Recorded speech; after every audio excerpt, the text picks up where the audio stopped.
Photon Hypernova is fully here, and we're going to be answering the question of what 10 cards from this set should you be focusing on having?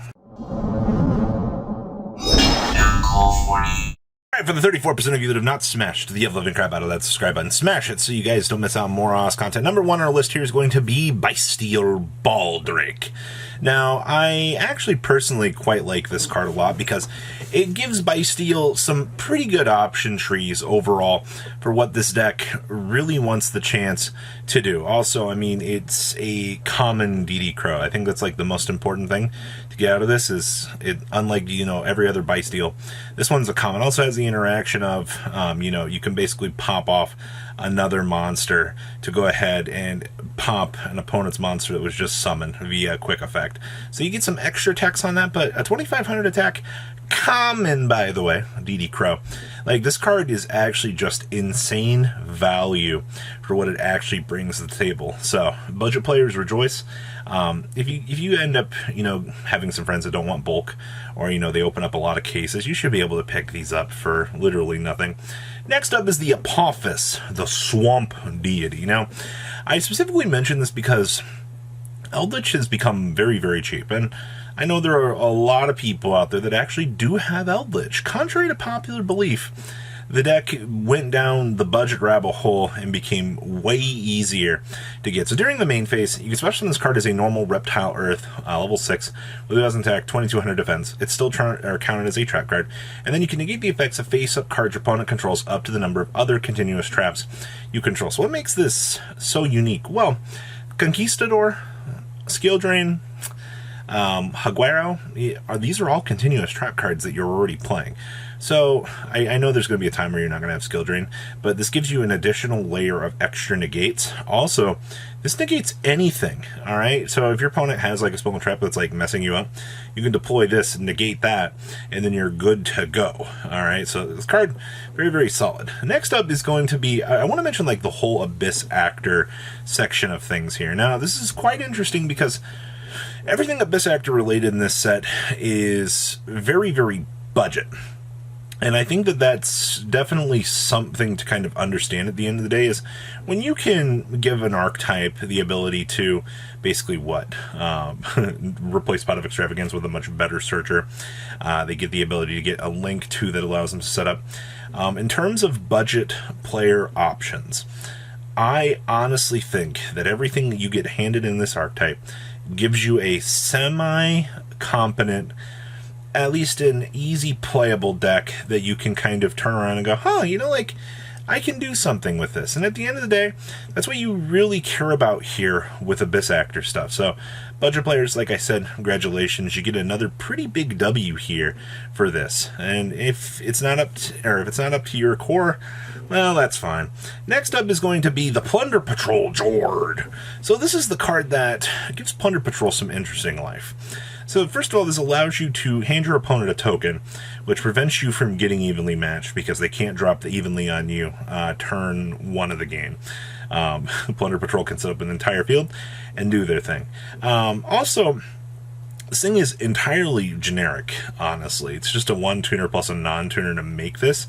And this really does bring a lot to the table that I didn't really know that Plunder Patrol wanted to see at the end of the day. So I think this card is an absolute banger. Konami did a fantastic job with this, and honestly, the whole gimmick behind the Plunder Patrol token aspect of this, you know what? I'll clap for it. It was definitely unexpected at the end of the day. So, Plunder Patrol players, congratulations. You really did get a good W here, honestly. Next up is going to be Valence of the Wireframe. Articus XXX Deuce thingy. So this card is actually probably... you've heard me, we've been on a massive Valence kick for the last couple of weeks. So this is just 2 level 5 or higher Valence cards to make it. This face-up card in the extract must be special summoned, or excuse me, this face-down card by sending the above. Okay, so you can basically summon this by doing a little contact fusion, which is pretty good. And then once for a quick effect, you can switch locations with 2 monsters in your main monster zones, in your or 2 monsters in your opponent's main monster zone. In the monster zone, move, blah, blah, blah, and then you can destroy 1 card on the field. So, quick effect getting the switcheroos of monsters. You can technically mess up whatever your opponent's trying to do if they're trying to set up some combo, but this card's pretty good. And then, of course, you have your pendulum scale effect, but that's just kind of free DLC for what this card is. I really do like this card. Man, Phelan's got some big wins out here. Next up is the gigantic champion Sargass. Now, the reason why I put this on this list is something you want to pick up is the fact that Merrymaker is so easy to make if you're playing like rank 4s. This just gives you more tutorable options. And then, of course, you can go ahead and step on into this, go search for a Regulus, which is free, but actually you can search for any of the Regulus cards, or just, excuse me, just Thurion, which is fine. And then if you're playing this with Spriggans, well, congratulations, you can go search for the Tally-Ho, and then blow your opponent out of the water. It's all very cute little interactions you can get. Plus, I mean, this is just a Seeker Rare. I say that because I think that this is going to maintain a very cheap price point overall. So just be a little bit patient on this.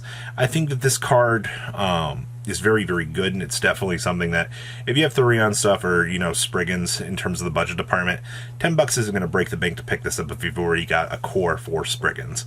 Next up is a Rise Heart. Now you're like, Robbie, I don't have any intention of playing Kashtira. Why are you telling me to pick up an Rise Heart?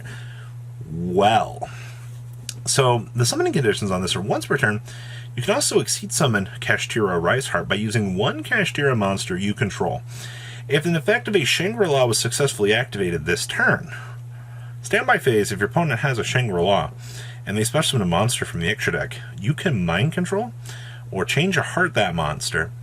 Congratulations, a Shangri-La has resolved this turn. You can go ahead and drop your Rise Heart on top of their Actually, you can drop it on top of any of their Tier Elements monsters if you have the Change a Heart or something like that. It's an incredibly gimmicky mechanic, but I think that a lot of people are going to take a look at this and give this some massive consideration, because that is huge that you can do that. Next up is the made-to-order, made-outfit outfitter. Now, this card had some really cool potential, and it's only a super rare, so I want to put some emphasis on this as a card to really pick up. So let's let you target one card in your opponent's graveyard, banish it, then you can add one card from your deck to your hand with the same name as that banished card.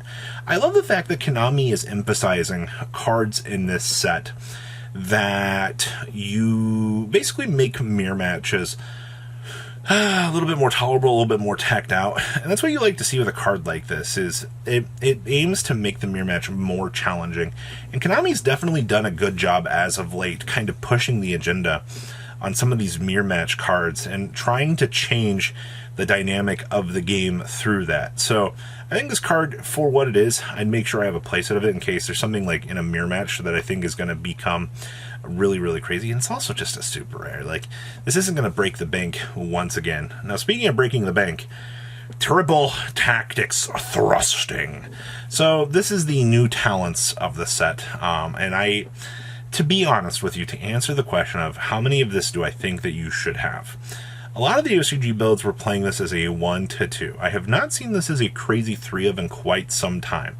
So full disclaimer there, but it's just if your opponent activates a monster effect, you can set a spell and trap card directly from your deck, except for tasking. It cannot be activated this turn, but if your opponent controls a monster, you can add it to your hand instead. So this can actually search for regular old talents, and then you can basically use that to blow your opponent out. The card itself is very, very interesting in the way it works, and it's going to rely on your opponent actually having monster effects and you having effects to trigger those monster effects. We cannot underestimate that extra line of text, because the card's very good. You're like, oh my god, this is so busted, I need it. But if you don't have ways to trigger this, then really what was the point of picking it up? You know what I mean?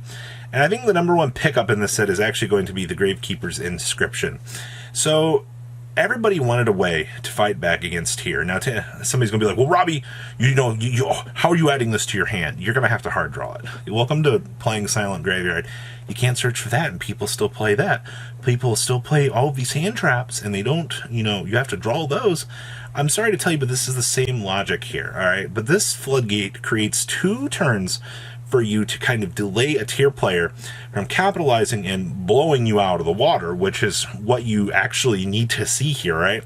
You need a way in order to play the game, and this card gives it to you. So I do really believe in this card, especially as like a side deck option.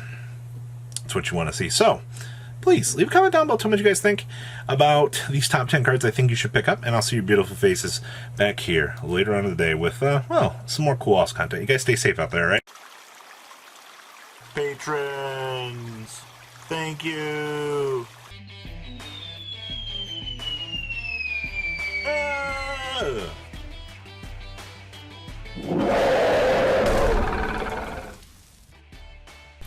Thank you so much for watching. Check out these other videos.